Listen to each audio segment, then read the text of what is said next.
Good morning, children. Take out your maths workbook. Okay. Today we are going to do lesson 12, which is data handling. Before that, we will do months and days. We will read about months and days and about seasons. Okay. After that, we will also do revision exercise, which is given at the end of your book. Okay. So we start with months and days. तो बेटा ये तो आपको मालूम है, there are 12 months in a year. Okay. तो कौन कौन से होते हैं? जनवरी, फरवरी, मार्च, अप्रैल, मई, जून, जुलाई, अगस्त, सितंबर, अक्टूबर, नवंबर, दिसंबर. ये 12 मंथ्स होते हैं. ठीक है. इसी का क्वेश्चन आपको, या ये भी क्वेश्चन आपसे पूछ सकते हैं कि tell the ordinal number of March. तो उसमें आपको क्या बताना होता है कि मार्च की कौन सी पोजीशन है. तो March is the third month of the year. तो ऑर्डिनल में आप क्या बता देंगे कि थर्ड. मार्च कौन सा मंथ होता है? थर्ड मंथ होता है. ठीक है. 3 नहीं, थर्ड. ऐसे ही अप्रैल कौन सा मंथ होता है? फोर्थ मंथ होता है. जनवरी कौन सा मंथ होता है? फर्स्ट मंथ होता है. ठीक है. अब इसमें जनवरी में आपके 31 डेज होते हैं और बाकी सब मंथ में आपके जनवरी, कुछ मंथ में आपके 31 डेज होते हैं और कुछ मंथ में आपके 30 डेज होते हैं. केवल एक फरवरी एक मंथ है जिसमें 28 डेज होते हैं और हर फोर्थ ईयर उसमें 29 डेज होते हैं. जिस बार उसके 29 डेज होते हैं उसको हम लोग बोलते हैं कि ये लीप ईयर है, जिसमें फरवरी में 29 डेज होते हैं. हर फोर्थ ईयर फरवरी में 29 डेज होते हैं. ठीक है. अब इसको बेटा इसमें आप करिए कैसे करेंगे कि किसमें 31 डेज होते हैं, किसमें 30 डेज होते हैं. तो इसके लिए क्या तरीका होता है कि हम लोग अपना दोनों हाथ ऐसे फिस्ट बना करके ऐसे रखते हैं. ठीक है. और उसके बाद यहाँ से काउंट करते हैं. तो जो हमारी ये बोन जो ऊपर निकली हुई है ये जनवरी हो गया. उसके बाद नीचे डाउन में फरवरी, फिर मार्च, अप्रैल, मई, जून, जुलाई, then August, September, October, November and दिसंबर. इसमें जो बोन ऊपर की तरफ है, ठीक है, वो 31 डेज वाले सारे हो गए. ठीक है. जहां जनवरी इसमें आया तो 31 डेज, फिर फरवरी नीचे आ गया, मार्च फिर ऊपर, फिर इसमें 31 डेज, फिर अप्रैल नीचे तो अप्रैल में फिर 30 डेज, फिर मई ऊपर में तो 31 डेज, फिर जून नीचे में उसमें 30 डेज, फिर जुलाई ऊपर में उसमें 31 डेज, फिर अगस्त फिर अगेन ऊपर में तो 31 डेज. इस तरीके से होता है. और बाकी जो जितने डाउन में मंथ आ रहे हैं उसमें सब में 30 डेज होता है, केवल एक फरवरी को छोड़ के, जिसमें आपके 28 डेज होते हैं. और हर फोर्थ ईयर को हम लोग लीप ईयर कहते हैं, उसमें आपके 29 डेज होते हैं. ठीक है. तो उसमें देखिए the first month of the year is January and the last month of the year is December. ठीक है. दिसंबर कौन सा मंथ हो गया? 12th month. ठीक है. उसका ऑर्डिनल क्या हो गया? Ordinal number 12th.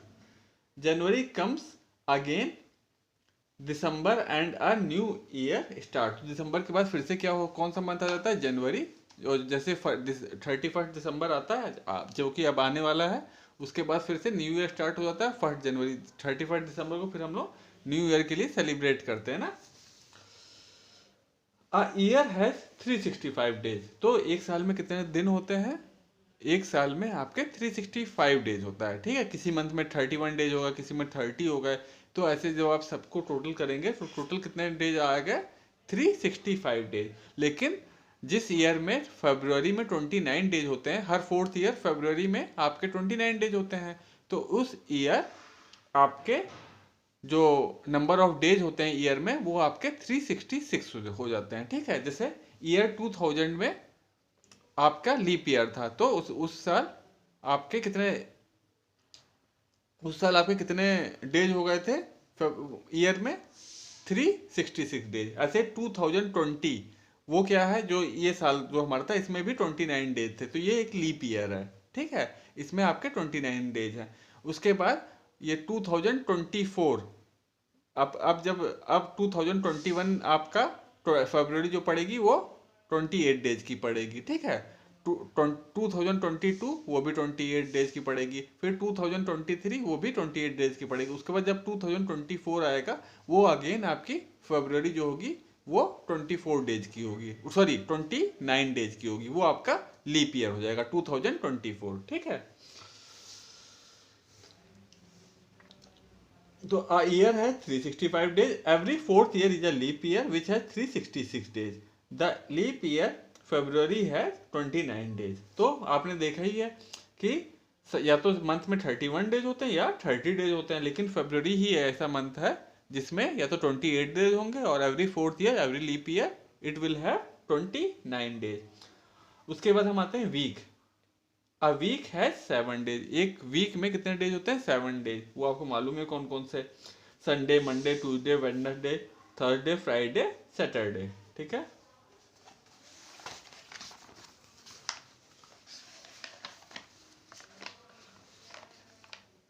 The first day of the week is Sunday, the last day of the week is Saturday. तो इन्होंने कहाँ से स्टार्ट किया है? जो हमारा वीक कहाँ से स्टार्ट हो रही है? संडे से। ठीक है, तो संडे से स्टार्ट हो रही है, तो फर्स्ट डे कौन सा हो गया? संडे। मंडे आपका सेकंड डे हो गया। लास्ट डे कौन सा हो गया? सैटरडे। विच सैटरडे कौन सा ऑर्डिनल नंबर कौन सा हो गया? 7th। ठीक है। अ ईयर है 52 वीक्स यूजुअली। तो अक्सर करके जो एक साल में कितनी वीक्स होती हैं, तो आप क्या करेंगे? 365 को किससे डिवाइड कर देंगे? 7 से। ठीक है, तो वो आपका लगभग 52 वीक्स आता है। तो नॉर्मली एक ईयर में कितने वीक्स होते हैं, कितने हफ्ते होते हैं? 52 वीक। अ मंथ है 4 वीक्स। और एक जनरल एक जो 30 डेज का, जैसे 31 डेज का आपका मंथ होता है, तो उसमें जनरली आपके 4 वीक्स होते हैं, क्योंकि 7 4 द 28 डेज कवर हो गया। मतलब एक मंथ में आपके 4 वीक से थोड़ा सा ज्यादा होता है। ठीक है, तो नॉर्मली हम क्या कहते हैं कि एक मंथ में आपके 4 वीक्स होते हैं। वन डे में कितने आवर्स होते हैं? तो वन डे में 24 आवर्स होते हैं। जो हमने क्या देखा था कि जो हमारी क्लॉक होती है उसमें जो आवर वाला हैंड होता है, यानी कि शॉर्ट हैंड, वो टोटल पूरे दिन भर में सुबह से लेकर मतलब सुबह से लेकर के जब 12 बज जाता है, उसके बाद नेक्स्ट डे आपका रात में जब 12 बजते हैं, उसके बाद आपका नेक्स्ट डे स्टार्ट हो जाता है। तो वहां से लेकर के नेक्स्ट डे के जब रात में 12 बजते हैं, रात में 12 बजते हैं, तो तब तक आपकी जो आवर हैंड होता है, यानी कि जो शॉर्ट हैंड होता है आपकी क्लॉक का, वो पूरे 2 सर्कल्स काटता है उसका। ठीक है, तो one day equal to 24 hours. और 1 आवर, 1 डे में आपके 24 आवर्स होते हैं। और 1 आवर में कितने मिनट्स होते हैं? तो 1 आवर में आपके 60 मिनट्स होते हैं। जो आपका लॉन्ग हैंड है क्लॉक का, वो जब एक पूरा सर्किल काट लेता है, पूरा एक चक्कर काटता है आपके उसका डायल का, आपकी क्लॉक का, तो वो 60 मिनट चल लेता है। ठीक है, 1 मिनट, और 1 मिनट में कितने सेकंड्स होता है? तो 1 मिनट है 60 सेकंड्स। ठीक है, अब हम आते हैं एक्सरसाइज पे। Fill in the blanks. इसमें फर्स्ट है the last month of the year is. अब लास्ट मंथ कौन सा होता है आपका ईयर का? तो इसमें आप क्या लिख देंगे? दिसंबर। ठीक है, फिर is the last is the first month of the year. First month कौन सा होता है ईयर का? जनवरी। ठीक है, फरवरी हैज डैश डेज। ठीक है, तो फरवरी में कितने डेज होते हैं? तो इसमें आप लिख दीजिएगा 28/29।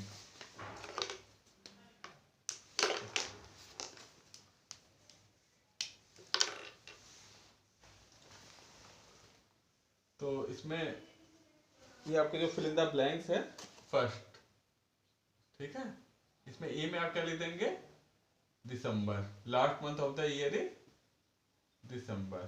ठीक है, फिर बी में क्या लिख देंगे? First month of the year is January. ठीक है, फिर सी में क्या हो जाएगा आपका? फरवरी है। इसमें आप लिख दीजिएगा 28/29 डे। ठीक है, हर 3 ईयर 28 होता है, फिर हर 4th ईयर आपके 29 डेज हो जाते हैं। फिर है a leap year has dash days. अब लीप ईयर में कितने डेज होते हैं? हर ईयर में आपके 365 डेज होते हैं, लेकिन हर 4th ईयर जो लीप ईयर होता है, जिसमें फरवरी आपकी 29 डेज की होती है, उसमें कितने डेज होते हैं? उसमें आपके 366 डेज होते हैं। ठीक है, फिर ये देखिए अ मंथ कम्स बिफोर मार्च। मार्च से पहले कौन सा मंथ आता है? तो मार्च से पहले आपका आता है फरवरी। ठीक है, फिर एफ है आपका we celebrate republic day in. हम लोग रिपब्लिक डे कब सेलिब्रेट करते हैं? हम लोग इंडिपेंडेंस डे कब सेलिब्रेट करते हैं? हम लोग इंडिपेंडेंस डे अपना 15 अगस्त को सेलिब्रेट करते हैं ना। और रिपब्लिक डे हम लोग कब सेलिब्रेट करते हैं? 26 ठीक है। तो इसमें पूछा है we celebrate republic day in, तो इसमें आप क्या लिख देंगे? इन जनवरी। रिपब्लिक डे हम लोग कब सेलिब्रेट करते हैं? जनवरी में, ठीक है। और कोई पूछे कि हम लोग अपना इंडिपेंडेंस डे कब सेलिब्रेट करते हैं, तो आप क्या कह देंगे? हम लोग अपना independence day, we celebrate our independence day in August, okay. उसके बाद आता है वी सेलिब्रेट क्रिसमस डे। हम लोग कब सेलिब्रेट करते हैं? आने वाला है 25 दिसंबर को, ठीक है। हम लोग लास्ट ईयर खूब पार्टी हुई थी ना, तो आपका 25 दिसंबर आने वाला है, तो वो कब हम सेलिब्रेट करते हैं? दिसंबर।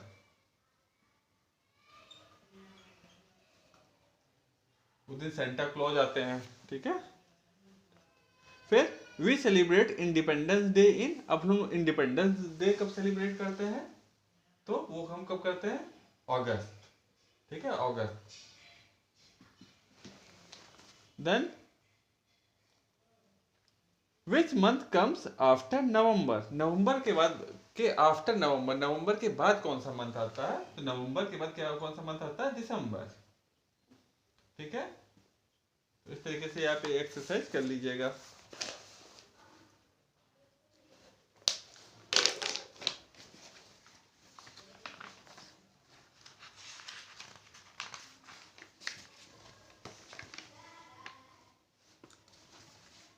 अब हम पढ़ेंगे सीजन्स के बारे में, मौसम जिसे हम कहते हैं, ठीक है। तो सीजन्स हमने क्या पढ़ा था कि नॉर्मली यहाँ पर हमारे यहाँ 3 सीजन्स होते हैं।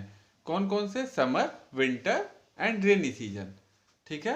और अगर हम इसको और फैला के कहें कि तो हमारे यहाँ 5 सीजन्स होते हैं, summer, winter, spring, autumn and rainy, ठीक है। और हिंदी में हमारे टोटल 6 सीजन्स माने गए हैं, जिसे हम कहते हैं ऋतुएं, ठीक है। हिंदी में बोलते हैं ऋतुएं। The year is divided into 6 seasons, ठीक है। कौन कौन से? शिशिर, वसंत, ग्रीष्म, वर्षा, शारदा, हेमंत, ठीक है। तो इन हमारे जो हिंदी के अनुसार, हमारे जो हिंदी कैलेंडर के अनुसार हमारे जो ईयर के जो मंथ्स हैं उनको 6 भागों में डिवाइड किया, 6 पार्ट्स में डिवाइड कर दिया गया है। कौन कौन से? शिशिर ऋतु, वसंत ऋतु, फिर ग्रीष्म ऋतु, फिर वर्षा ऋतु, फिर शारदा ऋतु, फिर हेमंत ऋतु, ठीक है। अब इनके बारे में हम लोग पढ़ेंगे। Shishir is the colder winter season. अब शिशिर कौन से मंथ होते हैं? जो सबसे ठंडे जो मंथ होते हैं वो आपके शिशिर ऋतु में आते हैं। तो इसमें देखिए आपका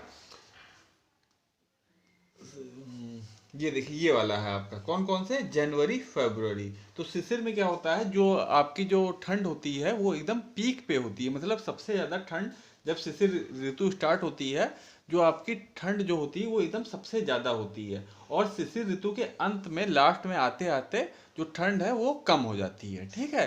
शिशिर ऋतु जब स्टार्ट होती है तो जो ठंड हो वो मैक्सिमम होती है, ठीक है। जनवरी में जब स्टार्ट होता है मौसम, ये शिशिर ऋतु, तो जो हमारी जो ठंड होती है वो एकदम मैक्सिमम होती है। और वो फरवरी के लास्ट तक आते आते जो हमारी जो ठंडक है वो कम होने लगती है, ठीक है। उसके बाद सेकेंड ऋतु कौन सी? आपकी वसंत। वसंत क्या होता है? Vasant is the spring season. इसको इंग्लिश में हम लोग बोलते हैं स्प्रिंग। इसमें क्या होता है?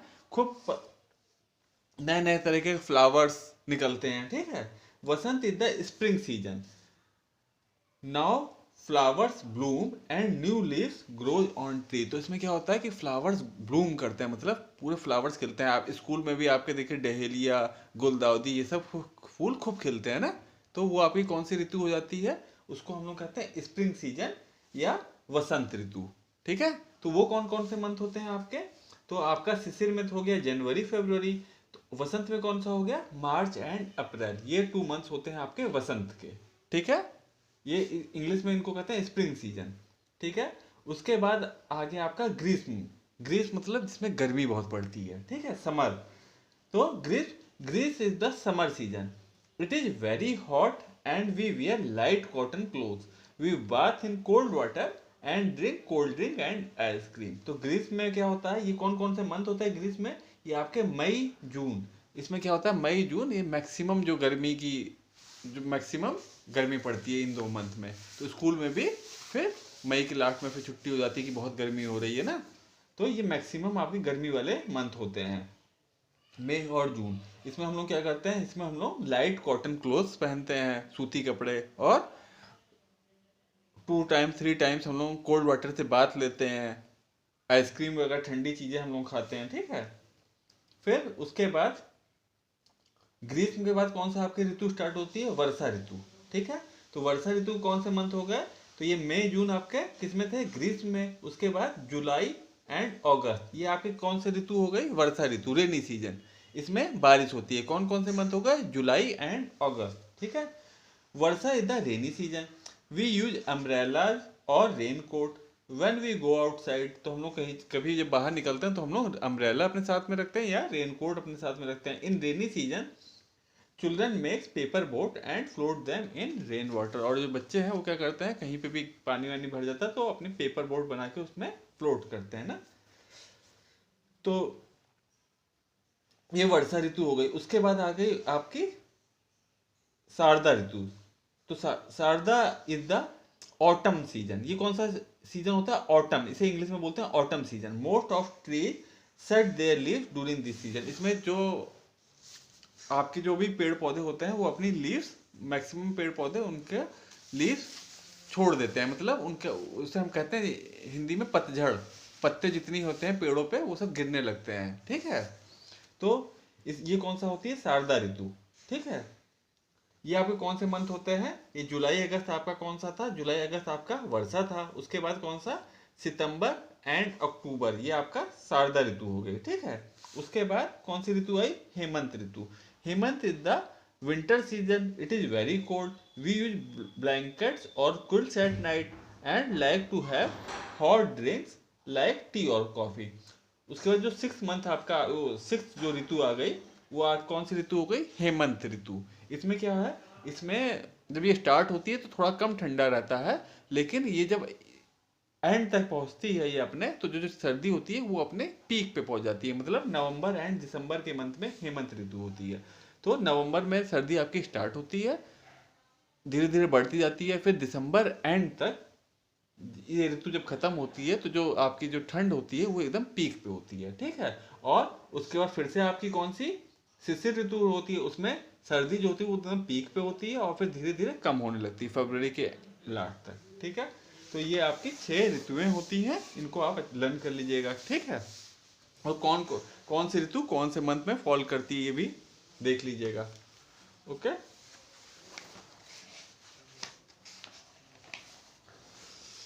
अब यहाँ नेक्स्ट पेज पे थोड़ा सा आपका एक रिवीजन एक्सरसाइज दी हुई है, उसको हम लोग देख लेते हैं। एक एक क्वेश्चन हम लोग कर लेंगे, ठीक है।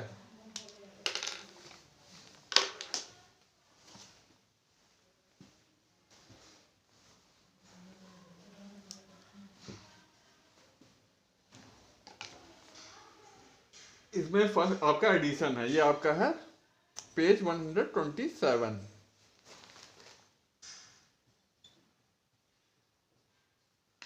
तो फर्स्ट है आपका एडिशन का, फर्स्ट का ए हम लोग लगा रहे हैं, ठीक है। बाकी तो सब आपको आता है, लेकिन हम लोग एक एक क्वेश्चन हर क्वेश्चन से कर लेंगे, ठीक है, एक एक पार्ट। ऊपर है आपका 932 8 4 1 एंड लास्ट में है आपका 7 5 4, ठीक है। इनको आपको ऐड करना है। ये आपका क्या है, ये आपका 1 वाली रो है, कॉलम है। ये आपका कौन सा है, ये आपका 10 वाला है, और ये आपका 100 वाला है, ठीक है। तो अब आप क्या करेंगे, पहले आप 1 वाले से को ऐड करेंगे, 1 वाले कॉलम को। तो 2 + 1 + 4, तो कितना हो गया, 2 + 1 3 3 + 4 7। तो यहाँ 1 में क्या लिख देंगे आप, 7, ठीक है। अब आप 10 वाले कॉलम को ऐड करेंगे, तो 3 + 4 7 7 + 5 7 8 9 10 11 12। तो 2 यहाँ पे लिखेंगे और 1 आपका कैरी हो जाएगा, ठीक है। तो वो 1 कैरी क्यों होगा, क्योंकि यहाँ पे 12 आ गया, तो 12 का मीनिंग क्या हो गया, 12 tens is equal to 10 tens plus 2 tens. ठीक है, 12 टेंस का क्या मीनिंग हो गया, 10 टेंस प्लस 2 टेंस। 10 टेंस को हम लोग क्या लिख देते हैं 100।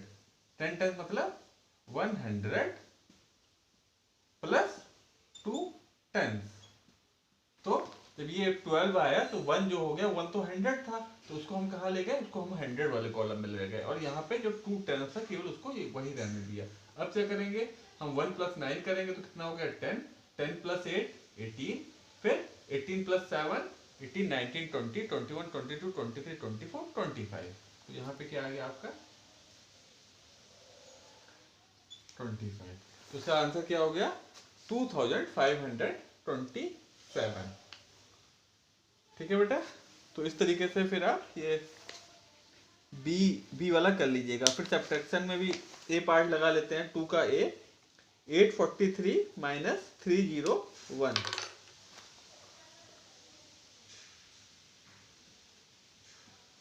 843 माइनस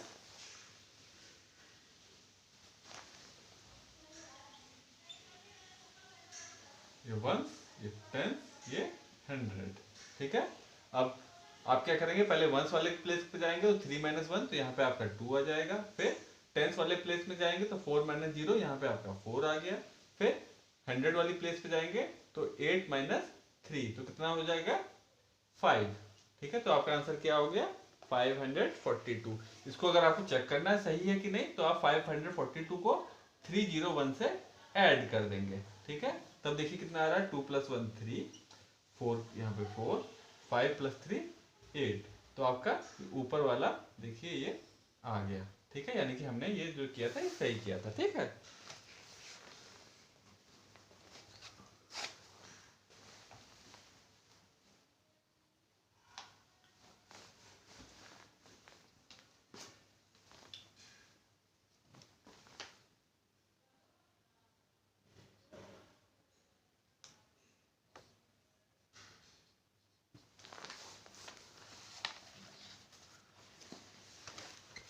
उसके बाद बेटा ये थर्ड क्वेश्चन देखिए। थर्ड क्वेश्चन में आपका मल्टीप्लीकेशन है। तो फर्स्ट है आपका 842 मल्टीप्लाइड बाई 5। 842 multiply by 5। तो आप क्या करेंगे 5 टू द 10, यहाँ पे 0 कर देंगे, 1 आपका कैरी हो जाएगा। ठीक है, फिर 5 की टेबल 5 इंटू 4 कर देंगे, 5 4 द 20 प्लस 1 21, यहाँ पे 1 आएगा, फिर आपका 2 कैरी हो जाएगा। फिर 5 8 द 40 प्लस 2 42। ठीक है, इस तरीके से कीजिएगा। उसके बाद आपका फोर्थ का ए है डिवाइड 27 बाई 3। फोर्थ का ये है, आपको डिवाइड करना है।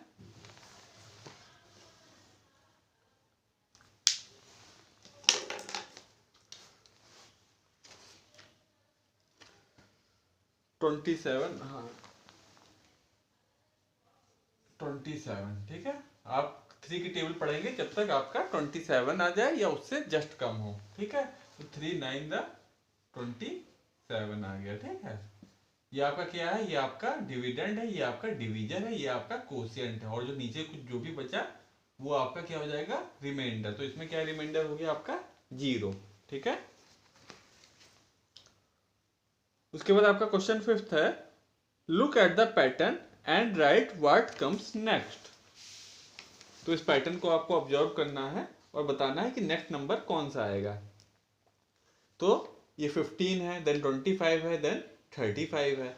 तो 15 प्लस 10 25, 25 प्लस 10 35। फिर आप क्या करेंगे 35 में भी 10 ऐड कर देंगे तो 45, फिर 10 ऐड करेंगे 55 65 75 85 तक आ जाएगा। तो ये वाला पैटर्न कैसे हो जाएगा,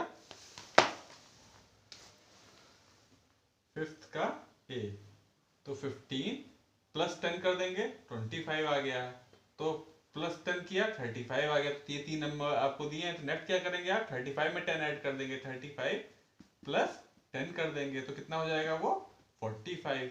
फिर क्या करेंगे 45 प्लस 10 कर देंगे तो वो कितना हो जाएगा आपका 55। ऐसे फिर 65, फिर 75, देन 85। तो ये आपका पैटर्न बन जाएगा, ठीक है।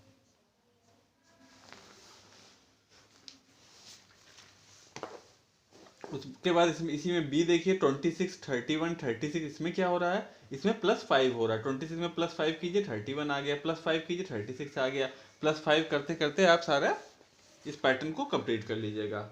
उसके बाद हम क्वेश्चन 6 पे आते हैं। इसमें करना है write the time shown by the clocks. तो आपको टाइम बताना कि कौन सा टाइम हो रहा है, ठीक है।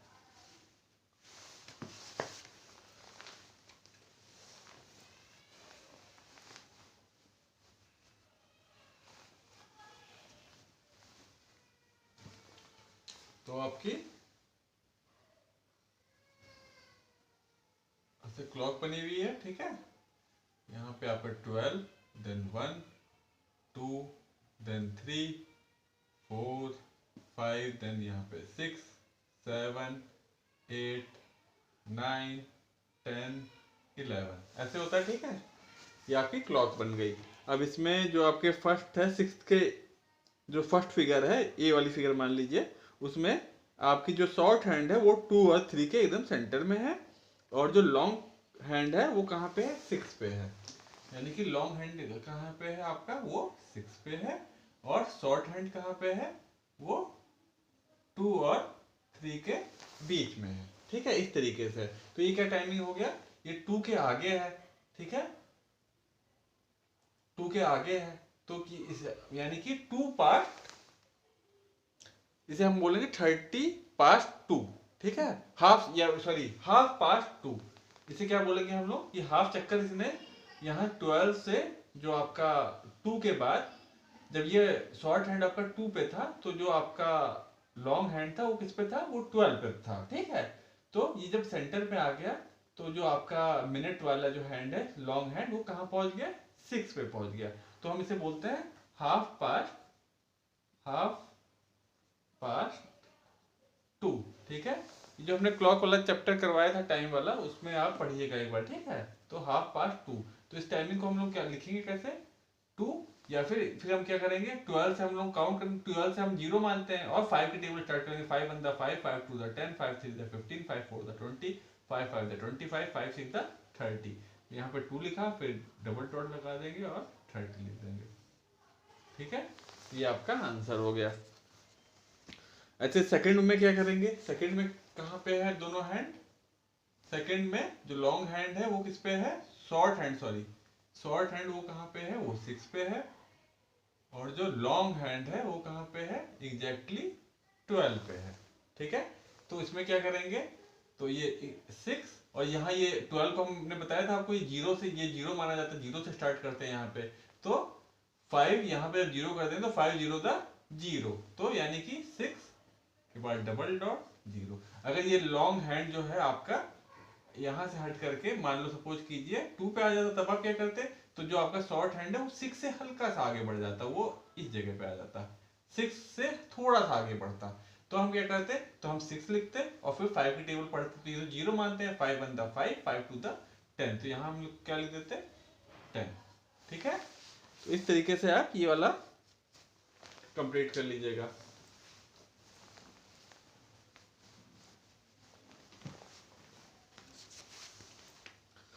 फिर आपका question 7, name the month that have 31 days. तो हमने आपको बताया था कि कैसे आप निकालेंगे। तो यहाँ से आप ऐसे करके हैंड अपना दोनों रखेंगे और फिर यहाँ से स्टार्ट करेंगे। तो ऊपर में देखिए जनवरी, देन तो जनवरी आपका 31 डेज।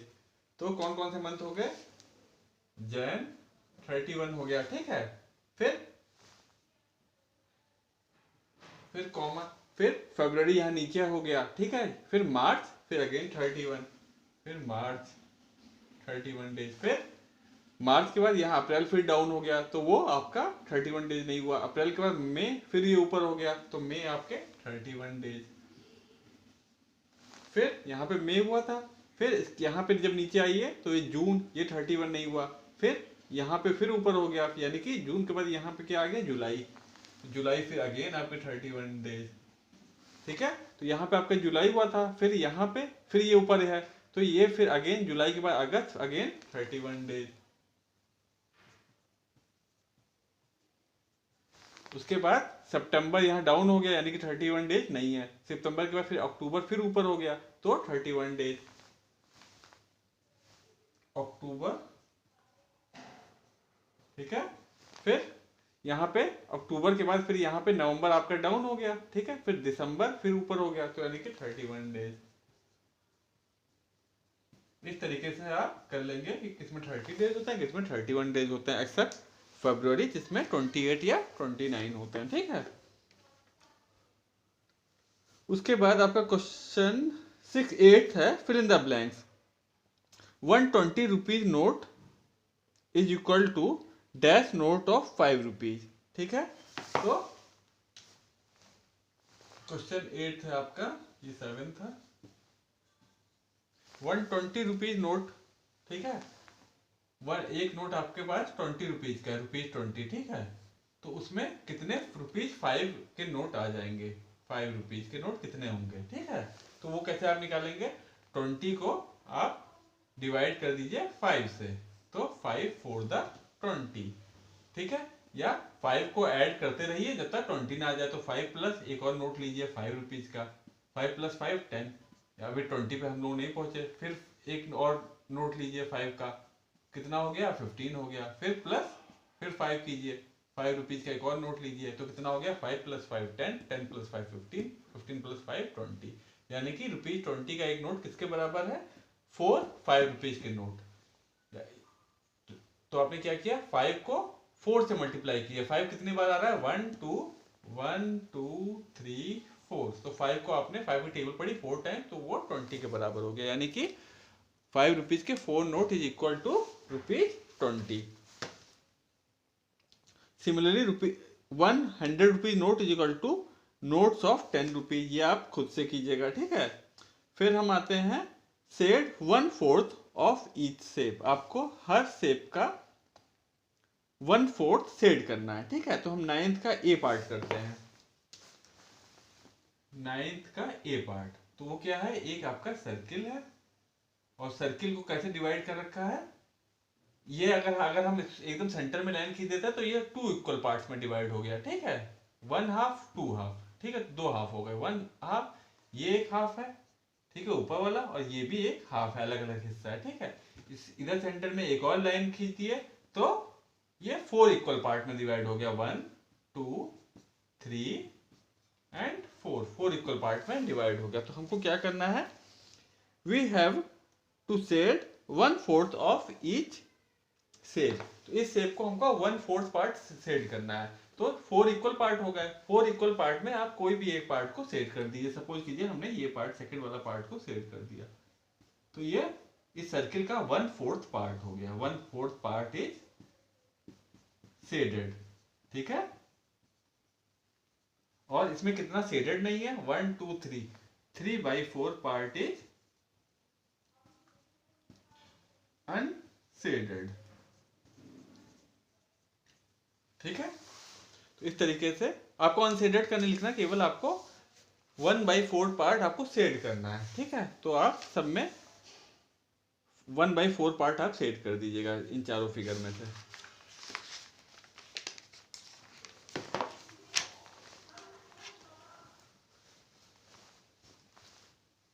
अब हम बात करें बेटा lesson number 12, which is data handling.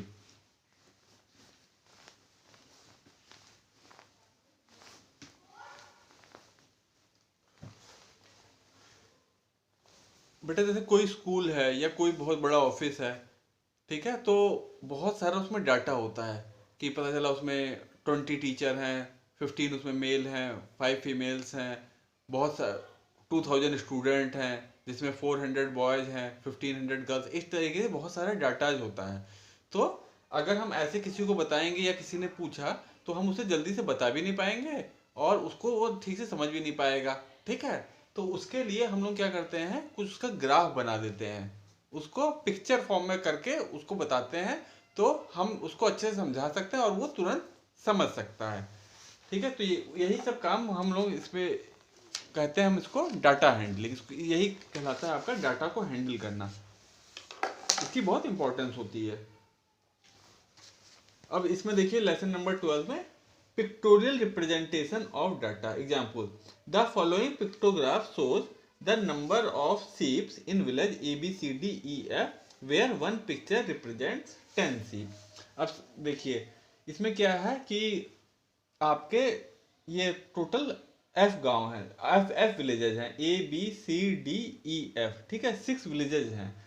अब 6 विलेजेज में किसी विलेज में 40 सीप्स हैं, किसी में 50 सीप्स हैं, किसी में 10 सीप्स हैं, ठीक है। तो ऐसे अलग अलग लिख करके आप बताएंगे तो थोड़ा सा समझने में दिक्कत होगा। तो यहाँ पे किस तरह किया गया है कि एक सीप को बना दिया है, एक सीप की पिक्चर बना दी है और उसको कर दिया इक्वल टू 10, एक सीप बराबर इक्वल टू 10, ठीक है। तो यहाँ पे कितनी सीप बना दी विलेज 1 में, 1 2 3 4, ठीक है। 4 सीप का मीनिंग क्या हो गया, एक सीप 10 के बराबर थी, तो 4 सीप कितना होगा, 10 20 30 40। तो हमको क्या पता चल गया, अगर हमें सीप के बारे में पता करना तो हम ऐसे ऐसे पिक्चर देखे तो विलेज ए, या फिर हमें किसी को बताना तो हमने बता दिया विलेज ए में 40 सीप्स हैं, 1 2 3 4, और कितने हो गए टोटल 40 सीप्स हैं। विलेज बी में कितनी सीप्स हैं, 1 2 3 4 5, तो यानी कि 10 20 30 40 50, विलेज बी में 50 सीप्स हैं, ठीक है। तो इस तरीके से हम लोग बता सकते हैं। The following types of question may be asked. अब कोई हमसे कोई क्वेश्चन पूछ सकता है, जैसे हमने ये डाटा अपने पास बना के रख लिया पिक्चर फॉर्म में, अब किसी को कुछ बताना हो, कोई हमसे पूछ ले how many sheeps in all are there in 6 villages, कि इन 6 विलेजेस में कितनी सीप है। तो हमने क्या किया, हमने 1 2 3 4 5 6 7 8 9 10 11 12 13 14 15 16 17 18 19 20 21, तो टोटल सीप कितनी हो गई 21। तो 21 को हमने क्या किया, इसको मल्टीप्लाई किया 10 से, तो कितना आ गया 21, और ये जीरो एक ऐड कर देंगे तो 210। तो हमने तुरंत क्या बता दिया कि 6 विलेजेस में टोटल 210 सीप्स हैं, ठीक है। उसके बाद विच विलेजेस हैज 4 सीप्स, किस विलेज के पास 4 सीप, 4 मतलब 4 नहीं, ये 40 सीप्स बेटा होगा, ठीक है। विच विलेज है 40 सीप्स, तो इसमें देखिए किसमें 4 सीप आ रही है, 1 2 3 4, इसमें विलेज ए में 4 सीप आ रही है, तो कितने हो गए 40 सीप, 1 2 3 4 यानी कि 40 सीप, विलेज ए है 40 सीप्स। फिर which village has minimum number of sheeps, तो कौन से विलेज में सबसे कम सीप्स हैं। तो इसमें आप देखिए तो विलेज बी में केवल एक सीप है, एक सीप मतलब 10 सीप्स हैं, एक सीप का बराबर कितने थे 10 सीप्स के, तो विलेज डी में कितना है आपके 10 सीप्स। तो आपने क्या लिख दिया, विलेज डी, सबसे कम सीप किसके पास है, विलेज डी में। फिर which villages has the maximum number of sheep, किस विलेज के पास सबसे ज्यादा सीप्स हैं। तो यहाँ पे देखिए सबसे ज्यादा सीप इसमें दिख रही है, तो कितनी हो गई 1 2 3 4 5 6 सीप्स मतलब 60 सीप्स हैं। तो विलेज एफ में सबसे ज्यादा सीप है, कितनी सीप्स है 60 सीप्स, ठीक है। तो आपने यहाँ क्या लिख दिया, मैक्सिमम नंबर ऑफ सीप्स कहाँ पे है, विलेज एफ में। अब ये देखिए क्वेश्चन एक आ गया, in a classroom there are 45 student, absent in a particular week were shown by a pictograph given below, read the pictograph and answer the question. देखिए एक क्लास में बेटा 45 स्टूडेंट्स हैं, ठीक है, और मंडे टू सैटरडे के बीच में किसी दिन 4 बच्चे एब्सेंट हो रहे हैं, किसी दिन 3 बच्चे एब्सेंट हो रहे हैं, किसी दिन 1 बच्चा एब्सेंट हो रहा है, तो उसको हमने क्या किया, पिक्चर के फॉर्म में कर दिया। जैसे मंडे में 4 बच्चे एब्सेंट हैं, तो हमने यहाँ पे 4 पिक्चर बना दी बच्चों की। ट्यूजडे को 2 बच्चे एब्सेंट थे तो 2 पिक्चर बना दी, वेडनेसडे को केवल 1 बच्चा एब्सेंट था, 1 पिक्चर बना दी, थर्सडे को 3 बना दी, फ्राइडे को सब प्रेजेंट थे तो हमने कोई भी पिक्चर नहीं बनाई, और सैटरडे में 1 2 3 4 5 6 बच्चे एब्सेंट थे तो हमने 6 पिक्चर बना दी।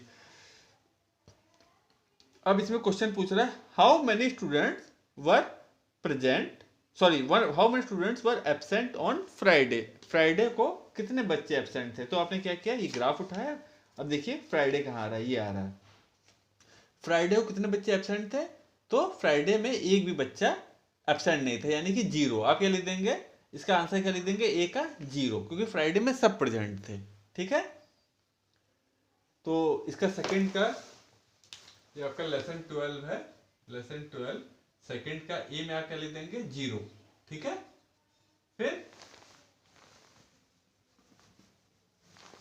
फिर बी है आपका, how many students were present on Monday, कि मंडे को कितने बच्चे प्रेजेंट थे। तो टोटल कितने बच्चे प्रेजेंट थे, टोटल स्टूडेंट कितने हैं क्लास में, टोटल स्टूडेंट 45 हैं और एब्सेंट कितने हैं 1 2 3 4। तो आप क्या करेंगे 45, ये रफ में 45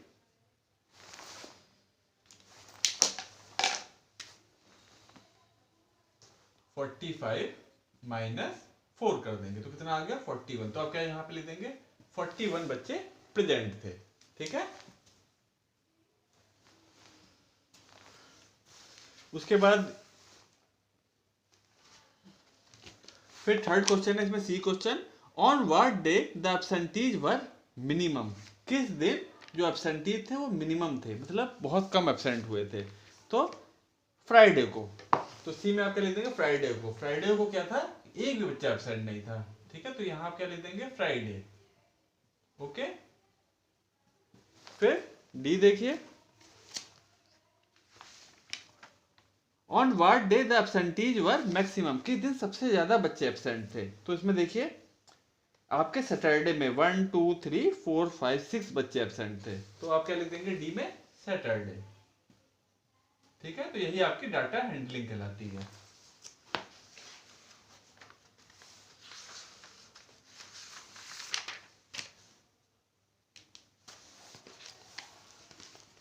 अब क्वेश्चन थर्ड देखिए, read the pictograph given below and answer the question here, one represent 2 fruits. अच्छा, तो बेटा यहाँ पे आपके कुछ फ्रूट्स बने हुए हैं, ठीक है, mangoes, oranges, apples, pine apples, guavas, ठीक है। और एक जो पिक्चर बनी हुई है उस एक पिक्चर का मतलब है कि 2 फ्रूट्स। जैसे यहाँ पे आपके कितने ऑरेंजेस हैं 1 2 3 4 5 6 ऑरेंजेस हैं। तो 6 ऑरेंजेस का मीनिंग क्या हो गया, 1 orange is equal to 2 oranges, तो 6 ऑरेंज मतलब 12, ठीक है।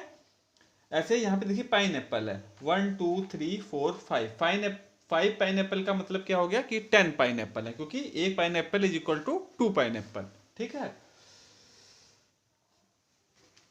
तो इसमें क्वेश्चन पूछे गए हैं how many mangoes are there, तो कितने मैंगोज हैं। तो आप क्या करेंगे काउंट करेंगे 1 2 3 4 5 6 7 8 9, टोटल 9 मैंगोज हैं। तो थर्ड का ए, टोटल 9 मैंगोज हैं, तो 9 को आप क्या करेंगे 9 1 मैंगो इक्वल टू 2 मैंगोज। एक मैंगो क्या रिप्रेजेंट कर रहा है 2 मैंगोज को, एक मैंगो की पिक्चर क्या रिप्रेजेंट कर रही है 2 मैंगोज को। तो हम 9 को क्या करेंगे 9 को हम मल्टीप्लाई कर देंगे 2 से, तो 9 टू द 18, तो कितने मैंगोज हो गए 18 मैंगोज, ठीक है। फिर बी देखिए इसमें क्या पूछा है, बी आपसे पूछ रहा है what is the total number of fruits, कि टोटल नंबर ऑफ फ्रूट्स कितने हैं, ठीक है। तो उसमें आप क्या करेंगे आपको सबको काउंट करना पड़ेगा। तो यहाँ पे देखिए मैंगोज कितने हो गए 1 2 3 4 5 6 7 8 9, 9 मैंगोज हो गए। फिर 10 11 12 13 14 15 16 17 18 19 20 21 22 23 24 25 26 27 28 29 30 31 32 33 34 35 36 37 38 39, टोटल कितने फ्रूट्स हो गए 39। 39 नहीं हुए 39, एक पिक्चर 2 फ्रूट्स को रिप्रेजेंट कर रही है, तो आप क्या करेंगे 39 को मल्टीप्लाई किससे करेंगे 2 से, 2 9 द 18, 1 आपके कैरी हो गए, फिर 2 3 द 6 1 7, तो टोटल नंबर ऑफ फ्रूट्स कितने हो गए 78 फ्रूट, ठीक है। फिर आपका सी है which kind of fruit is minimum, मतलब सबसे कौन सा फ्रूट सबसे कम है। तो इसमें देखिए जो आपका पाइन एप्पल है वो सबसे कम है ना, 1 2 3 4 केवल 5 है। 5 का मीनिंग क्या हो गया 5 टू द 10, केवल 10 है। लेकिन हमको क्या लिखना है, केवल हमको पाइन एप्पल यहां पे लिखना है,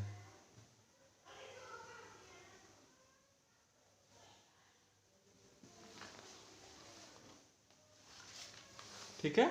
फिर आपसे डी में पूछ रहे हैं which kind of fruit is maximum, सबसे ज्यादा फ्रूट कौन से हैं? तो सबसे ज्यादा फ्रूट कौन से हैं? हमारे एप्पल। हमने आप पिक्चर देखी, एप्पल, हमें उसका काउंट करने की भी जरूरत नहीं है, केवल ये पूछा कि सबसे ज्यादा फ्रूट्स कौन से हैं, तो कौन से हैं आपके? एप्पल्स। तो आप बी में क्या लिख देंगे?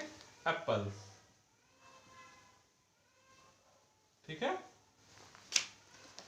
फिर ई पूछ रहे हैं how many oranges are there, तो क्या करेंगे आप? ऑरेंज को काउंट करेंगे 1 2 3 4 5 6, और 6 को कितने मल्टीप्लाई कर देंगे? 2 से, तो कितना हो जाएगा आपका? कितना हो गया? 12 ऑरेंजेस। ठीक है बेटा। उसके बाद बेटा नेक्स्ट क्वेश्चन देखिए, ये आपका क्वेश्चन नंबर 4 है। In a class the number of hours of homework every month in different subject is following. तो एक क्लास में बेटा जो मैडम होमवर्क देती है, सपोज कीजिए इंग्लिश में दिया, हिंदी में दिया, मैथ में दिया, अलग अलग सब्जेक्ट में दिया, तो इन अ मंथ, एक मंथ में वो कितने घंटे का होमवर्क देती हैं? सपोज कीजिए इंग्लिश में उन्होंने आज कुछ वर्क दिया हाफ एन आवर का, कल फिर दे दिया हाफ एन आवर के लिए वर्क की, ये आधे घंटे में करना है, या फिर मैथ में दे दिया कि इतनी एक्सरसाइज कर लीजिए, उसमें लगभग 1 आवर लगेगा। तो ऐसे अगर आप पूरे मंथ का जोड़ें तो एवरी मंथ मैडम ने जो वर्क दिया बच्चों को, इंग्लिश में 5 आवर्स का वर्क दिया। ठीक है, घर से करके करके लाने के लिए होमवर्क जो दिया वो 5 आवर्स की, मतलब 5 आवर्स आपको पूरे मंथ में होमवर्क मिला कि जो कि आप 5 आवर्स में करेंगे। ठीक है। हिंदी में दिया 4 आवर्स का वर्क, मैथ में आपको 10 आवर्स का वर्क दिया, साइंस में आपको 8 आवर्स का दिया, और ईवीएस में आपको 7 आवर्स का वर्क दिया एक मंथ में करने के लिए मैम ने। तो उसका आपको पिक्टोरियल रिप्रेजेंटेशन आपको कैसे करनी है? तो ये एक ग्राफ बना हुआ, तो आप इस ऐसे एक ग्राफ बना हुआ है, इसमें फिर आपसे colour the given bars to varying length to match the number of hours of homework every month in each subject. अब इस ग्राफ को आपको पहले कलर कर देना है कि जितने आवर्स का वर्क मैडम ने पूरे मंथ में दिया। जैसे इंग्लिश का वर्क उन्होंने दिया 5 आवर्स का, तो ये ग्राफ देखिए यहाँ पे, ये जो है ये आपका नंबर ऑफ आवर्स है। ठीक है, और यहाँ पे सब्जेक्ट है, तो ये हमने यहाँ पे बनाया है, तो ये आपके नंबर ऑफ आवर्स हैं, 1 आवर 2 आवर 3 आवर इसे 10 आवर्स तक। और इधर क्या बना है? इधर आपके सब्जेक्ट बना है, ये वाला जो बार है वो इंग्लिश का है, ये वाला जो बार है वो हिंदी का, ये वाला बार मैथ्स का, फिर साइंस का बार है ये, फिर ये ईवीएस का बार हो गया। तो अब आपको मालूम है इसको आपको कलर करना है, तो सब जो ईवीएस का है, सॉरी इंग्लिश का है, वो मैम ने कितने आवर्स का आपको दिया है वर्क? 5 आवर्स का। तो आप क्या करेंगे? इस बार को यहाँ 5 आवर्स से यहाँ से इतना पूरा कलर कर देंगे। ठीक है, इंग्लिश को। फिर जो मैथ में फिर उसके बाद इंग्लिश के बाद हिंदी है, हिंदी में टोटल वर्क मैम ने कितने आवर्स के दिए हैं मंथ में? 4 आवर्स के।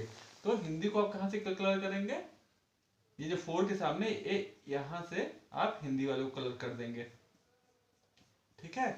उसके बाद मैथ्स में देखिए, मैथ्स में मैम ने टोटल दिया है आपको वर्क 10 आवर्स का, यानी कि 10 आवर्स मैक्सिमम है।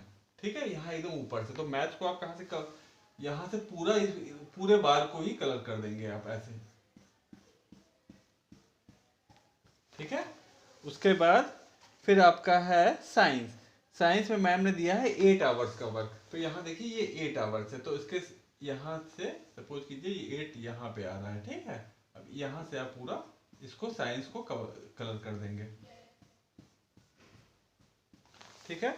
उसके बाद लास्ट सब्जेक्ट आपका है ईवीएस, उसमें मैम ने दिया है टोटल 7 आवर्स का वर्क, तो 7 आपका इस जगह पे आ रहा है, तो लगभग ये इस जगह पे आ रहा है। ठीक है, अब ईवीएस को आप फिर इसको कलर कर देंगे ऐसे ऐसे। ठीक है, तो इसमें आपके सब्जेक्ट हो गए और कितने आवर का वर्क दिया। तो कोई पूछेगा कि इंग्लिश में कितने आवर का वर्क दिया, तो आप बता देंगे तुरंत 5 आवर्स का वर्क। हिंदी में कितने आवर्स का वर्क दिया मैम ने मंथ में? 4 आवर्स का। मैथ्स में कितना दिया? 10 आवर्स का वर्क दिया। ठीक है। फिर साइंस में कितने आवर का दिया? तो यहाँ पे 8 आवर्स का। फिर ईवीएस में आपका 7 आवर्स का वर्क दिया। ठीक है, आपने ग्राफ देख के तुरंत ही बता दिया। इसी से रिलेटेड अब आपके नेक्स्ट पेज पे क्वेश्चन पूछेंगे, how many hours of English homework was given. तो कितने आवर्स, जैसे ये वाली अगर आपकी फिगर ना भी हो, अगर ये पिक्चर देख करके आपको तुरंत बताना है कितने आवर्स का वर्क दिया गया था इंग्लिश में, तो आप इसका जो आपका ए वाला पार्ट है इसमें 5th दे दिया, उधर 4th है इधर 5th है, तो 5th का ए आप क्या लिख देंगे? इंग्लिश में कितना दिया? 5 आवर्स। ठीक है। फिर बी देखिए क्या है, how many more hours of science homework was given than EVS. तो साइंस में कितने आवर्स का वर्क ज्यादा दिया गया था ईवीएस से। तो साइंस में आपका 8 आवर्स का था, ईवीएस में आपका 7 आवर्स का था। तो आप क्या करेंगे 8 माइनस 7 कर देंगे तो इक्वल टू 1। तो आप यहाँ पे क्या बी में क्या लिख देंगे 1 आवर। ठीक है। फिर आपका सी क्वेश्चन है इसी में, in which subject was the most homework given. किस सब्जेक्ट में सबसे ज्यादा होमवर्क गिवन था। तो मैथ्स में देखिए पूरे 10 आवर्स का वर्क दिया था। तो इसमें आप क्या लिख देंगे सी में आप लिख देंगे मैथ्स। ठीक है। फिर डी देखिए, डी है आपका, in which subject was the least homework was given. किस सब्जेक्ट में सबसे कम होमवर्क दिया गया। तो हिंदी में देखिए केवल आपका 4 आवर्स ऑफ वर्क दिया गया ना। तो इसमें आप क्या लिख देंगे डी में हिंदी लिख देंगे। ठीक है। फिर आपका इसी में ई क्वेश्चन है, how many more hours of English homework was given than Hindi. मतलब इंग्लिश का कितना ज्यादा होमवर्क दिया गया था हिंदी से। तो हिंदी में आपको 4 आवर्स का वर्क दिया गया था, इंग्लिश में आपका 5 आवर्स का दिया गया था। तो आप क्या करेंगे 5 माइनस 4 कर देंगे तो कितना हो गया 1। तो यहाँ पे ई में आप क्या लिख देंगे 1 आवर। मतलब 1 आवर का वर्क ज्यादा दिया गया था इंग्लिश में देन हिंदी। ठीक है। तो इस फिगर को देख करके आपने फटाक से ये वाले आंसर बता दिए। ठीक है। उसके बाद आप क्वेश्चन नंबर 6 है आपका, there are many toys in a room, all the pictures of toys are given below. ठीक है। आंसर दिस क्वेश्चन, उसके बाद आपको आंसर करना है। Name the toy that are least in number. तो इसमें आप देख करके बेटा ये वाला क्वेश्चन आप खुद से कीजिएगा। सबसे कम कौन सा टॉय होंगे ए में वो लिख दीजिएगा। Right the number of dolls, dolls कितनी है उतनी लिख दीजिएगा। इसमें जितनी होंगी उतनी लिखना है। इसमें 1 = 2 उस टाइप का नहीं है कि $1 बराबर $4 ऐसा कुछ नहीं दिया है। तो जितना आपको दिखेगा बस उतना ही लिख दीजिएगा। ठीक है। How many toys are there in all, तो टोटल टॉयज को आप काउंट कर लीजिएगा। फिर name the toy that are most in number, कौन सा टॉय सबसे ज्यादा है वो उनको जो सबसे ज्यादा होंगे उस टॉय का नेम लिख दीजिएगा। ठीक है। फिर how many cycles are there, cycles को काउंट कर लीजिएगा उनका नंबर लिख दीजिएगा। ठीक। अब उसके बाद नेक्स्ट आपकी एक रिवीजन एक्सरसाइज आ गई। कोई बेटा इनमें प्रॉब्लम होगी तो हमसे पूछ लीजिएगा। ठीक है। मैसेज कर दीजिएगा, हम फिर से समझा देंगे।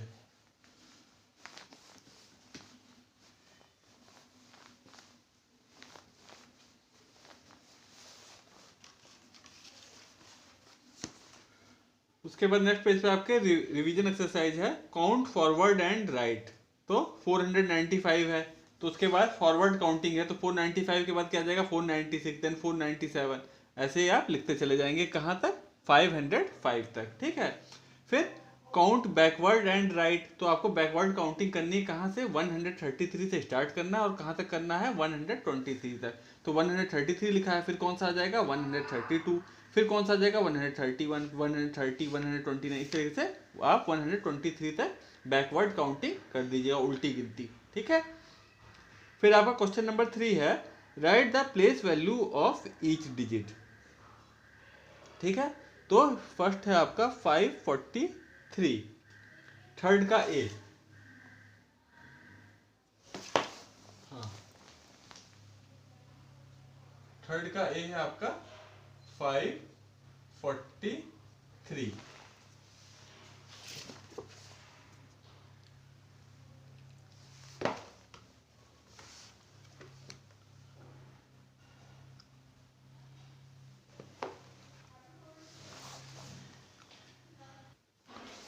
तो बेटा जो आपका 543 है तो 3 कौन सी प्लेस पे है 1 प्लेस पे है।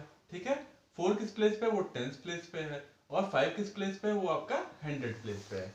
तो प्लेस वैल्यू क्या हो गई, प्लेस वैल्यू 3 की क्या हो गई 3 1 प्लेस पे है, यानी कि 3 1 या ओनली 3। तो यहाँ पे हम लिख देंगे 3 केवल। ठीक है।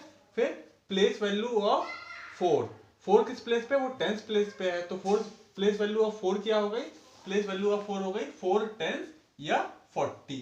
तो यहाँ पे हम क्या लिख देंगे 40। ठीक है। फिर प्लेस वैल्यू ऑफ 5 क्या है, तो प्लेस वैल्यू ऑफ 5 कहाँ पे है, वो 100 वाली प्लेस पे है। तो प्लेस वैल्यू ऑफ 5 क्या हो जाएगी, 500 या 5, हम इसे न्यूमेरिकल में कैसे लिख देंगे, 500। तो प्लेस वैल्यू ऑफ 5 कितनी हो गई, 500। प्लेस वैल्यू ऑफ 4 क्या हो गई, 440। प्लेस वैल्यू ऑफ 3 क्या हो गई, ओनली 3। ठीक है, तो ऐसे ही आप बाकी जो क्वेश्चन इसमें करने हैं वो कर लीजिएगा प्लेस वैल्यू। उसके बाद आपका नेक्स्ट क्वेश्चन है एडिशन का। तो ये आप खुद से कीजिएगा, एडिशन सब्ट्रैक्शन बहुत बार हम करवा चुके हैं, तो ये एडिशन सब्ट्रैक्शन खुद से कर लीजिएगा। फिर क्वेश्चन नंबर 6 है आपका, Arun bought a toy for ₹298 and mobile for ₹354। How many rupees did Arun spend on both. ठीक है, तो अरुण ने क्या किया, 298 का टॉय लिया और एक मोबाइल लिया 354 का। उसने एक टॉय किया, टॉय परचेज किया 298 का, और एक मोबाइल लिया 354 का। ठीक है, ये आपका क्वेश्चन नंबर कौन सा है, क्वेश्चन नंबर 6 है।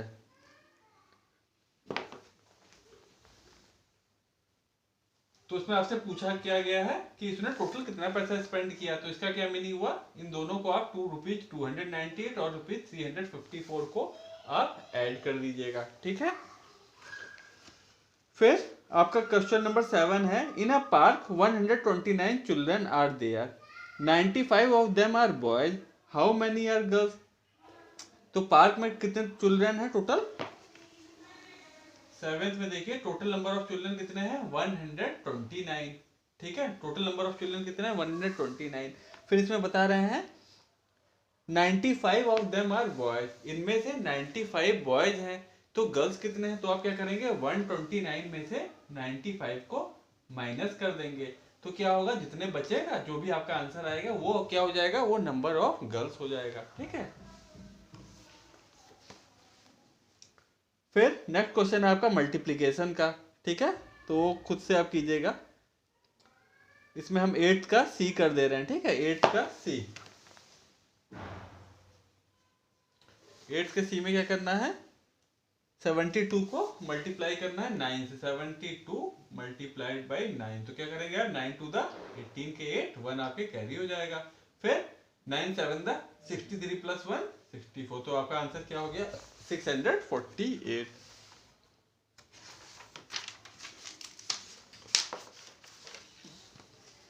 अब लास्ट पेज पे हम आ गए, उसमें आपको डिवाइड करना है। तो डिवाइड में 9 का सी देखिए, 9 आपको 128 को डिवाइड करना है 9 से।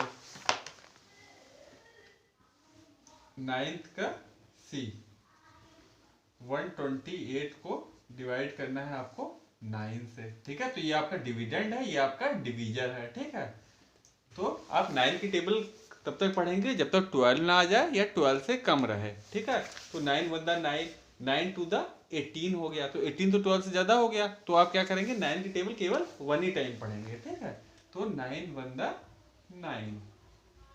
ठीक है, अब इसको आप सब्ट्रैक्ट करेंगे तो कितना आ गया, यहाँ पे आपका आ गया 3। फिर आप क्या करेंगे, ये 8 को आप नीचे ले जाएंगे, तो ये 8 यहाँ पे आ गया, ये क्या हो गया 38। अब आप क्या करेंगे, अब आप 9 की टेबल फिर से पढ़ेंगे जब तक 38 आ जाए या 38 से कम रहे। अगर 38 ना रहे तो 38 से कम आ रहा है, उतने तक आप टेबल पढ़ेंगे।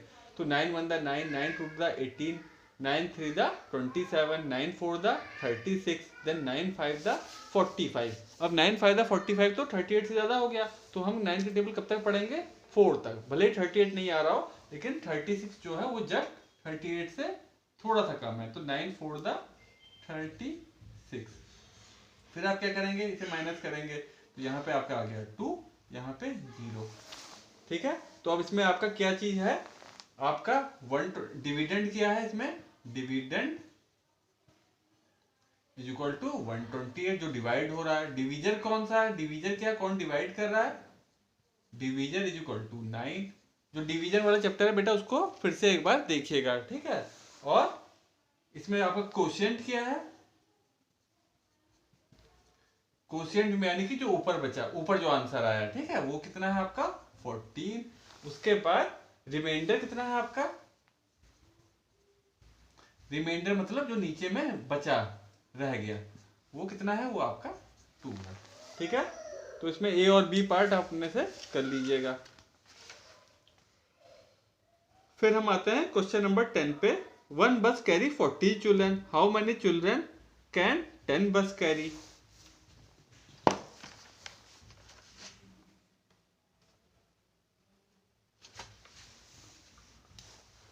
क्वेश्चन नंबर 10 क्या है आपका? 1 बस कैरी 10 चिल्ड्रन, एक बस में कितने बच्चे आ रहे हैं? 10 चिल्ड्रन। ठीक है, तो वो पूछ 1 बस कैरी 40 चिल्ड्रन।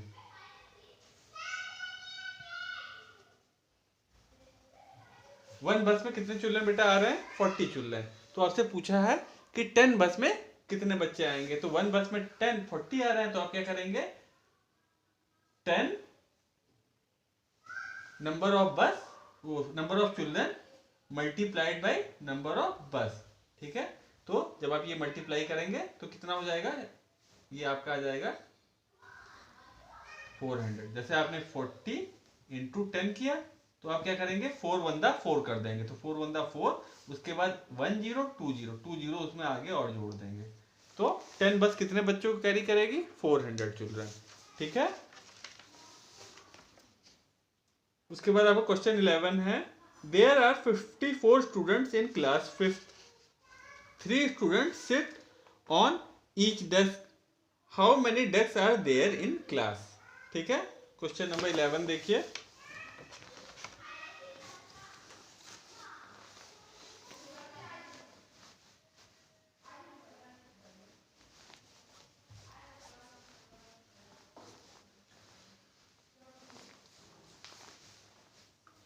नेक्स्ट क्लास से बेटा, जब आप क्लास 3rd में, तो आप सेकेंड नेक्स्ट ईयर से आपको पूरा वर्ड प्रॉब्लम में पूरा स्टेटमेंट लिख करके समझाना पड़ेगा। ठीक है, तो क्वेश्चन नंबर 11 है आपका। There are 54 students in a class.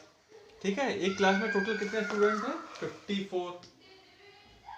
Total students हैं 54। और क्या हमको बता रहे हैं ये? 3 student seat on each desk, एक डेस्क पे 3 स्टूडेंट्स बैठते हैं। ठीक है, तो हमसे पूछ रहे हैं how many desk are there in the class, कि कितनी टोटल नंबर ऑफ डेस्क कितनी है। तो आप क्या करेंगे? एक डेस्क पे 3 स्टूडेंट्स बैठ रहे हैं, तो आप क्या करेंगे? 54 को डिवाइड करेंगे 3 से। ठीक है, एक डेस्क पे 3 बच्चे बैठ रहे हैं, तो total number of student 54 divide कर देंगे 3 से। तो आप ये कैसे करेंगे? 54 आपने ऐसे लिखा 3, अब 3 की टेबल पढ़ेंगे कि 5 आ जाए या 5 से कम रहे, तो 3 1 3 माइनस किया, यहाँ 2 आ गया, यहाँ पे आपने 4 यहाँ पे कैरी कर लिया, तो कितना हो गया? ये 24। अब फिर से आप 3 की टेबल पढ़ेंगे कि 24 आ जाए या उससे कम रहे, तो 3 7 21, 3 8 24 होता है, तो रिमाइंडर क्या बता? 0। तो आपके नंबर ऑफ स्टूडेंट कितने हो गए? Equal to, sorry, number of desk कितने हो गए? यानी कि टोटल 54 स्टूडेंट्स को बैठने के लिए अगर हर डेस्क पे 3 स्टूडेंट्स बैठे तो कितनी डेस्क चाहिए होगी? 18 डेस्क। ठीक है,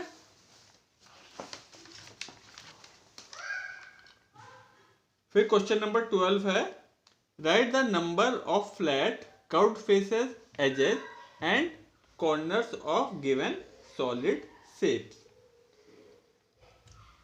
अच्छा, तो ये बेटा जो हमने ये क्यूबॉइड वाला जो चैप्टर पढ़ाया था, तो वो एक बार फिर से देखिएगा। ठीक है, तो number of flat faces of, ये क्या है? क्यूब। तो क्यूब के नंबर ऑफ फ्लैट फेस कितने हो जाएंगे? नेक्स्ट वाला बेटा आपका क्वेश्चन नंबर है 12। ठीक है, तो 12 में आपको बताना है, सॉलिड शेप दी हुई है, ये क्या दिया है आपका? ये आपका क्या है? क्यूब है।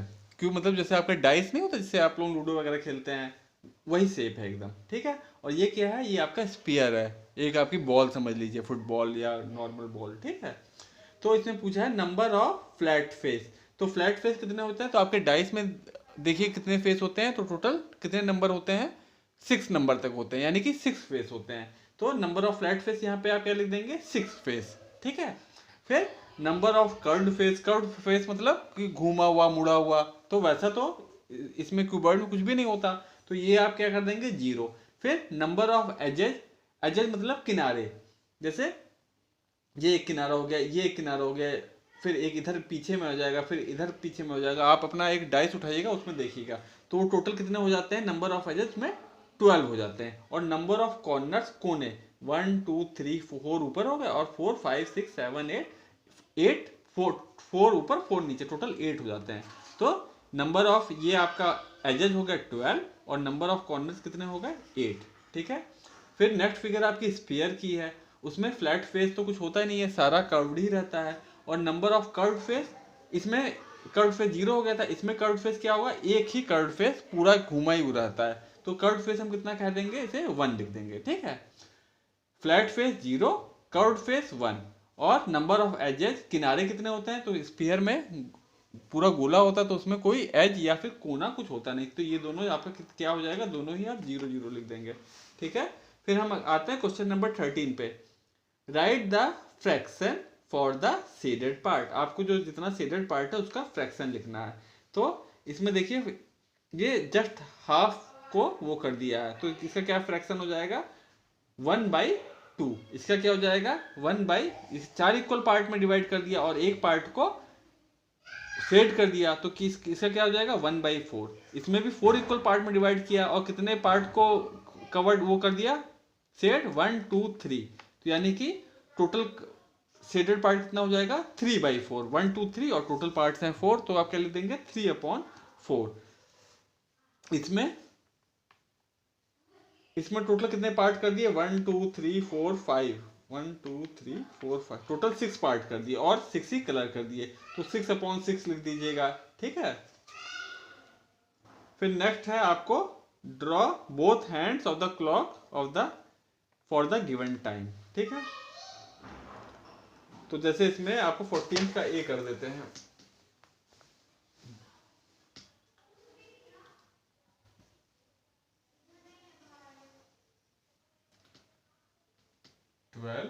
यहाँ पे 1 देन 2, यहाँ पे आपका 3 4 5, देन यहाँ पे 6 7 8, देन 9 10, देन 11।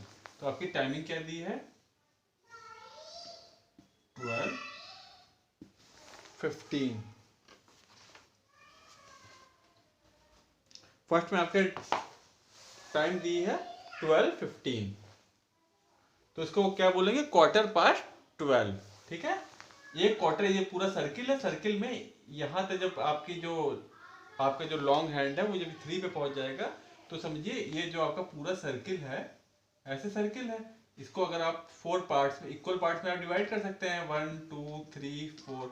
तो इसमें क्या होगा, जो आपका जो लॉन्ग हैंड है वो इस पे आ जाएगा। ठीक है, 3 पे। तो ये आपका क्या बन गया, इतना उस जो लॉन्ग हैंड है वो उतना चला। ठीक है, यहाँ से यहाँ तक, तो ये पूरा एक क्वार्टर चल गया।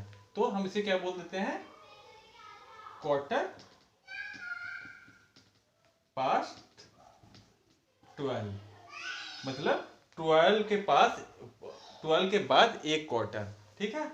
या फिर उसको हम क्या लिख देते हैं, 12:15।